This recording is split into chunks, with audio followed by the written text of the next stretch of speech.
Сточарите незадоволни од откупната цена на јагнињата и овчето млеко. Велат, трговците калкулираат со цената, која во овој период се движи од 100 денари за јагниња над 20 килограми, 120 денари за јагниња до 20 килограми и 130 за оние со помала тежина од 20 килограми.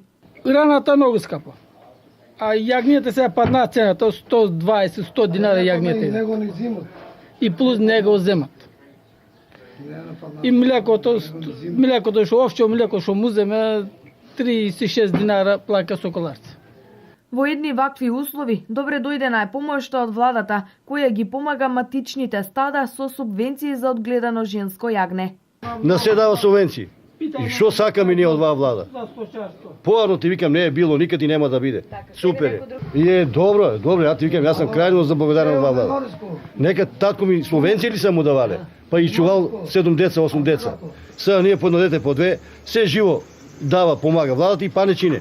Ова според добрите познавачи на состојбите во овчарството е вештачки создаден проблем со цел трговците да печелат при откупот со понудените пониски цени.